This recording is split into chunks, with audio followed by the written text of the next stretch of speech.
Okay, so I figure we'll try this. I've got a front fairing for, I have no idea what kind of motorcycle. That never really concerns me much.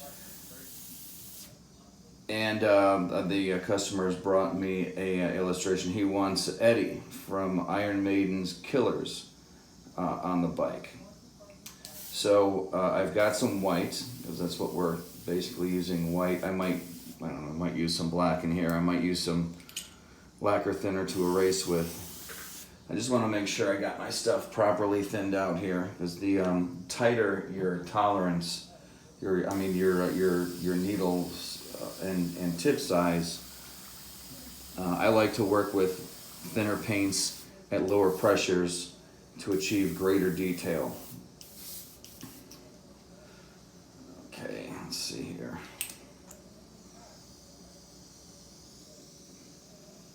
And just because I don't feel like ruining any of my tips, I'm actually gonna paint with the crown cap on. I don't normally do that. Actually, now make sure I'm in the shot here. Okay, so Eddie's got some hair. Now, a lot of this stuff, I'm just kind of like fuzzing it in because I want to get a decent idea of where this stuff is going to go. I mean, I still have to make the thing look good. But what I'm concerned about and why I'm working on the hair is because I want to see how skinny we can make these lines.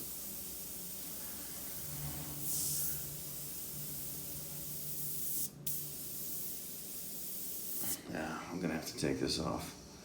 I don't think I can get close enough.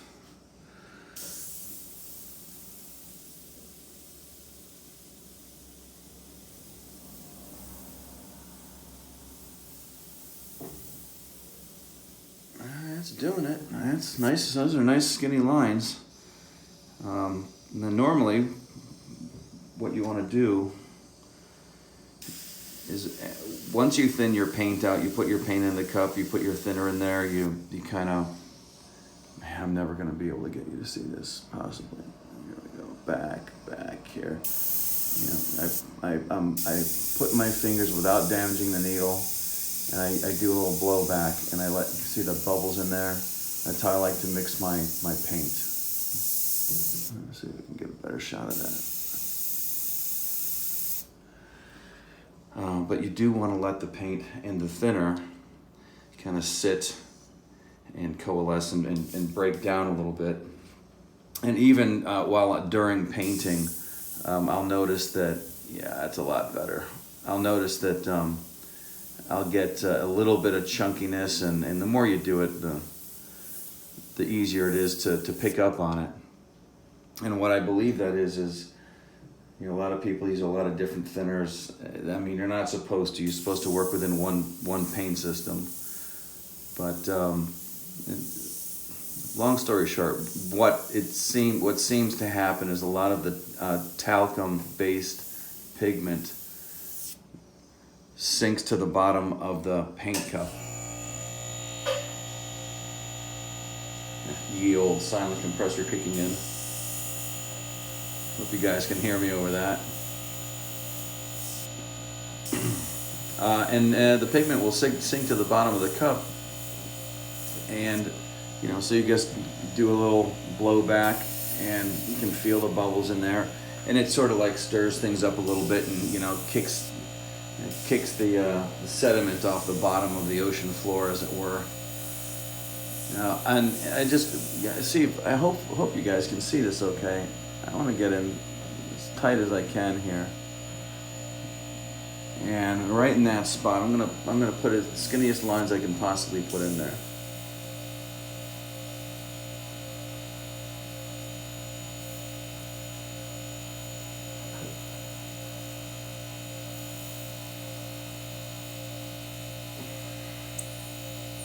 Oh, you hear that whistling? See that junk on the end? What's that?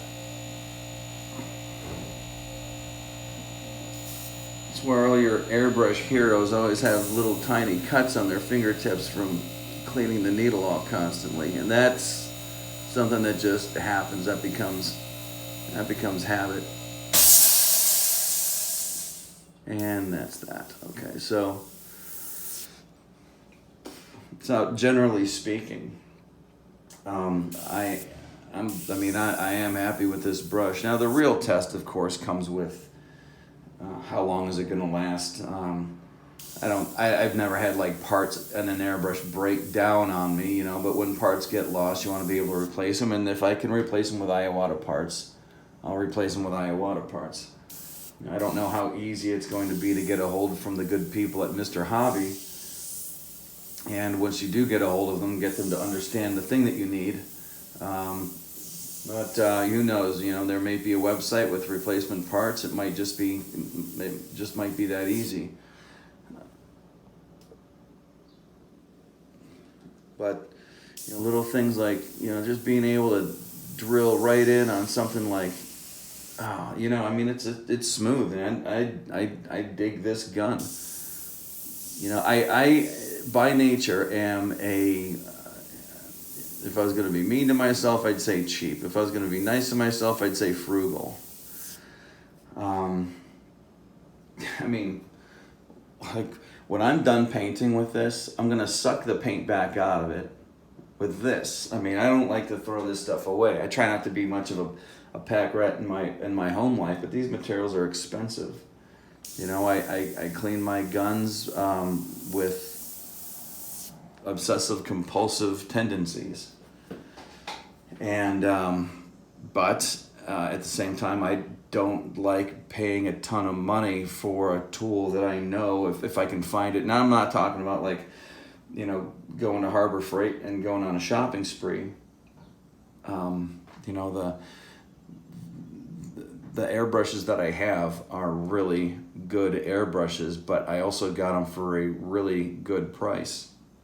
I think the most I ever spent on an airbrush was the last custom micron I bought, and it was twice as much as this thing. And if it's going to last us as long, then great. If it's made out of the same parts, awesome. You know, and you know, what can I say? Sometimes you win, sometimes you lose. I think I won on this one. It's like I don't have anything against Iwata, but you know, unless I'm shilling for them and they're just giving me tools and I don't have to pay for them, you know, that's a whole other thing. But you know, I wouldn't be able to do an honest review on something that somebody gave me. At any rate, I'm going to shut this thing down for now. This is that's labeled as a Creos PS-770. Look it up on Amazon.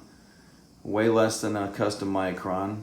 Paints just like a custom micron. I might even decide to you know, turn my pressure down and thin my paint out some more and see if I can get some lines skinnier than that. But you know, let's face it.